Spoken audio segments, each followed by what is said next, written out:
You really think there's a seat for you? You're not blood related, just a daughter-in-law. In front of the lavish meal at the restaurant, my mother-in-law smirked at me, waving her hand as if to tell me to leave. I was trembling with anger, and as I turned to leave the room, mother-in-law stopped me. Wait, what about the bill? If you're leaving early, leave the money. With a smug expression, mother-in-law demanded money from me, and I smiled back at her. Why would I pay for a stranger's bill? My name is Maya, 29-year-old office worker. My husband Terrell is the same age as me, and we were living fairly happy days together. Except for one thing. That was the presence of my overbearing mother-in-law.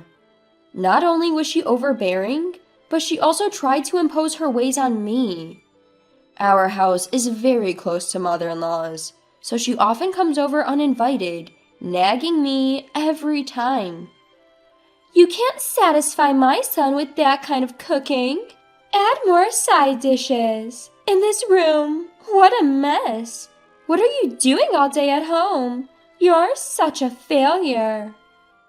Mother-in-law, knowing that I work during the day, would come in the evening and mock me for being at home all day.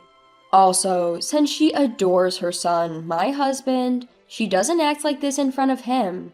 So even when I talk to my husband about mother-in-law, he doesn't believe me. If he hasn't seen mother-in-law's harassment, it's not unreasonable for him not to believe it. At first glance, she seems normal. So no matter what I say to my husband, he doesn't believe me. Perhaps thinking it's okay as long as my husband doesn't find out, mother-in-law's nagging escalated. Now she comes in with a key my husband gave her, complaining about cleaning and cooking. She also badmouths me to the neighbors, and the list goes on. I told my husband many times that I want to move far away from my in-laws, but he's been busy with a big project at work and hasn't taken me seriously. Then my husband got promoted at work. The project was a big success, so he got promoted and his salary increased. How about thinking about having children now that our salary has increased? I think it's a good idea. But if we're thinking about children, I'd like a more child-friendly town. There are few childcare centers here and no parks to play in. Isn't it time to move? Finally, my husband gave me a positive response about moving. I was happier about this than the news of his promotion. However, that feeling didn't last long. The next day, mother-in-law came over as usual without any notice. I was fed up, thinking she had come to nag again, but it seemed different this time. I've decided to celebrate my son's promotion, so I've reserved a restaurant. It's a very expensive place, but it's elegant, and the food is top-notch. Plus, the staff's attitude is wonderful, and it's a word-of-mouth reputation. That's nice. Good for you. You're as unfriendly as ever. Well, never mind. I want you to come to this restaurant too. Please come. I'll check my schedule, but it's probably impossible. Don't say that. We'll be waiting for you. Even though I answered that way, mother-in-law just smirked and left. Until now, she had been enjoying excluding me, but now she's inviting me and saying she'll wait. There must be something going on. When I asked my husband when he got home, he said he had already told mother-in-law that we would go together. She reserved that restaurant for us, and I'm looking forward to it. You feel the same way, don't you, Maya? Sorry, but I'm not looking forward to it. I don't know how much money it will cost at such an expensive place. I don't want to go. Just say I have urgent business and enjoy yourself. Why are you thinking so negatively? Besides, it's not just us going to the restaurant. My brothers are bringing their wives too. It would be bad if you didn't come with the whole family celebrating me. My husband, excited about going to a fancy restaurant for the first time, insisted that I should go even though I didn't want to. My words no longer reached my husband. If he believes mother-in-law more than me, I'll record mother-in-law's harassment with a voice recorder I bought online. She's probably planning to harass me at the celebration too. I'll record her voice and play it for my husband. If he still defends mother-in-law, I'll divorce him. With that decision, I felt a bit better. Still, the day to meet mother-in-law at the restaurant was depressing, and I kept sighing. I hardly knew my husband's brothers, having only met them at the wedding. And I had no memory of talking to their wives beyond greetings. When we arrived at the restaurant, the waiter led us to a large room. Mother-in-law, the eldest son and his wife, and the third son and his wife were already seated. The lavish food was already on the table, and there was only one empty seat. My husband then tilted his head in wonder. There aren't enough seats. Did the waiter make a mistake? I'll go ask. Everyone start eating. The moment my husband left the room, mother-in-law stood up and sneered at me. There's no seat for you. Why should I invite a stranger who just married my son to a family celebration? So I'll give you a choice.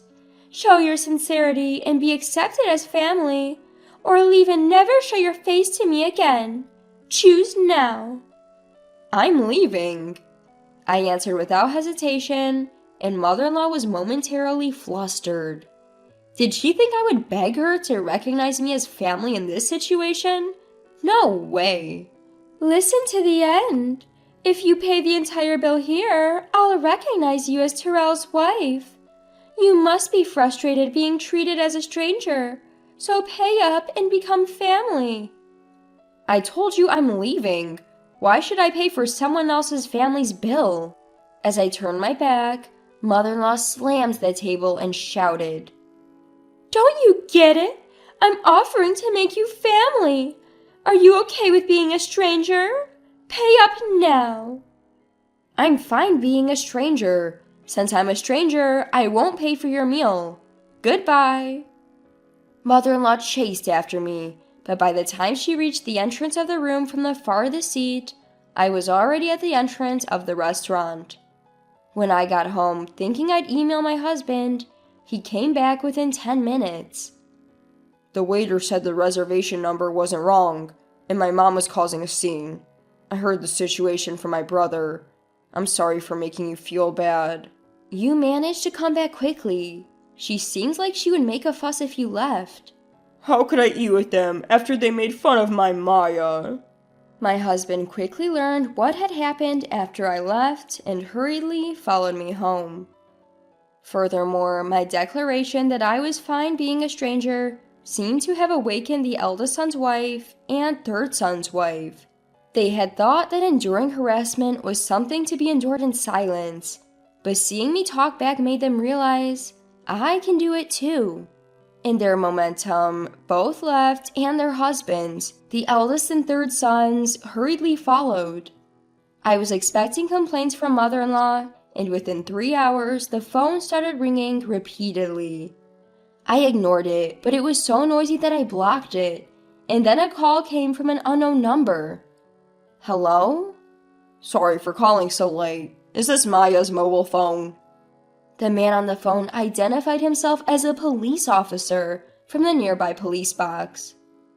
According to the police, after being left alone, mother-in-law ate what she could and apparently tried to have me pay the bill later. However, the restaurant already had a negative impression of mother-in-law after the commotion. They refused mother-in-law's request, thinking there was no chance I would come back to pay after leaving angrily.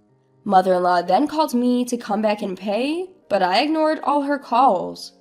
The restaurant suggested she pay by card, but mother-in-law didn't have a credit card and hadn't prepared enough cash for everyone's meals.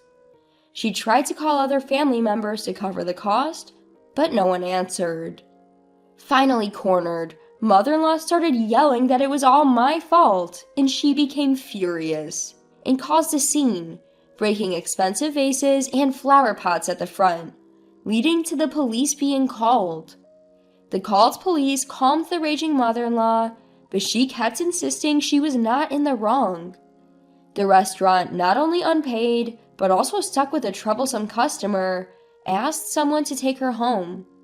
Feeling guilty about ignoring a call from the police, we reluctantly returned to the restaurant.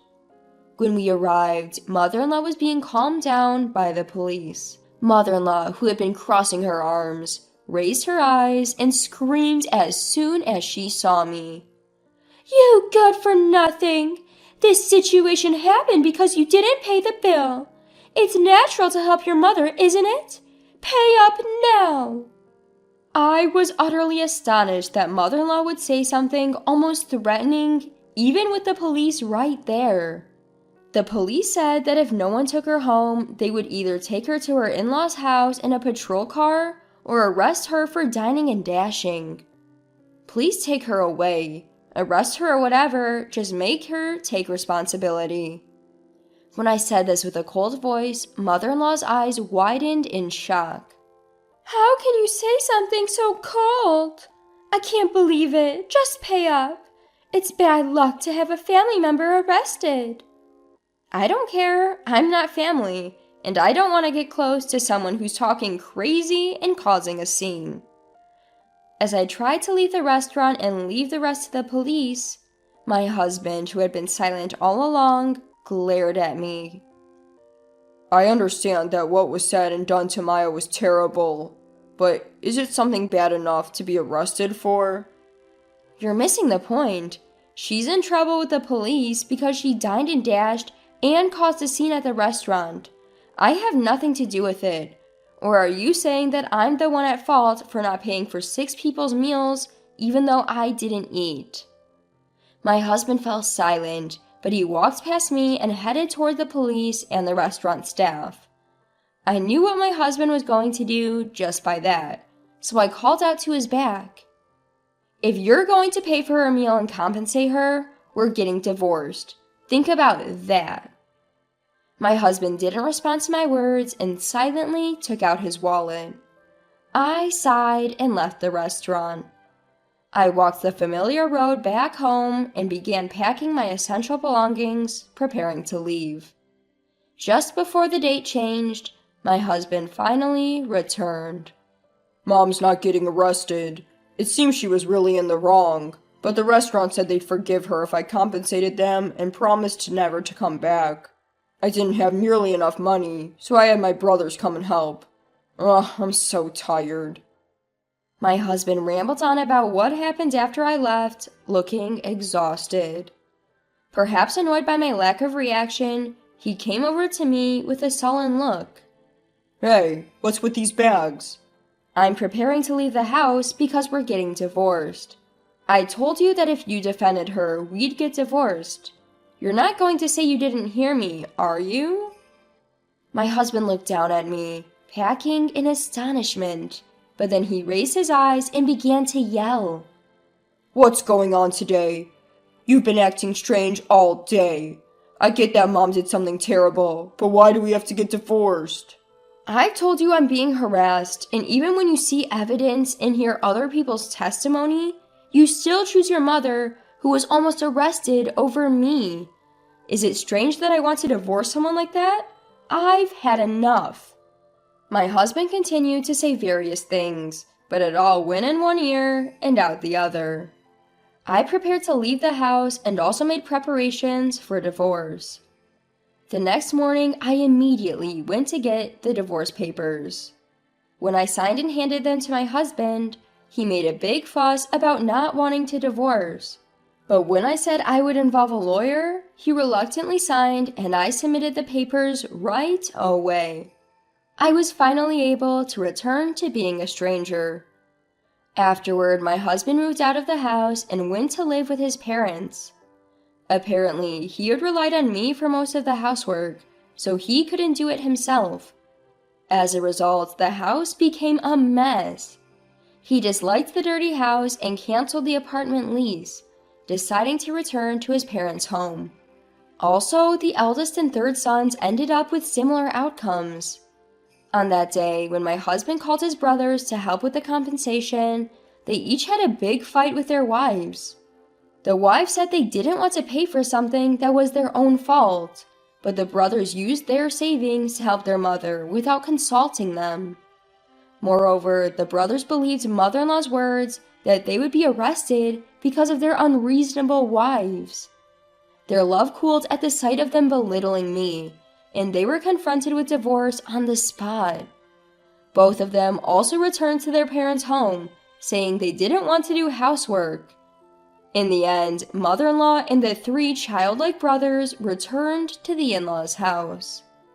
Thanks to that, they are being laughed at by the neighbors, saying, "All the brothers were abandoned by their wives." Mother-in-law calls such talk nonsense and passionately explains how useful and ungrateful we wives were. The husbands heard the story and smugly nodded, saying, "I knew it was the wives' fault. Divorcing them was the right decision." However, I had a decent relationship with the neighbors, and no one believed such talk. The neighbors knew about mother-in-law's nasty personality, so they quietly kept their distance and laughed at her. Mother-in-law became known as a mother who failed in educating her sons, and the husbands became famous in the neighborhood as mother-loving sons who defended their mother instead of protecting their wives. Even though the furious mother-in-law and husbands tried to contact me, I had changed all my contact information and moved to a new house. In the end, the husbands couldn't find us and are living their lives, constantly complaining. Since then, thanks to no longer being involved with mother-in-law and the others, my days have become enjoyable. Of course, being free from mother-in-law stress is a big part of it, but making new friends has also been significant. Actually, I hit it off with the ex-wives of the eldest and 3rd sons while going through the divorce process, bonding over our complaints about mother-in-law. Now we often go out for meals and enjoy shopping on weekends. In terms of giving me such wonderful friends, I might even have to thank my ex-husband.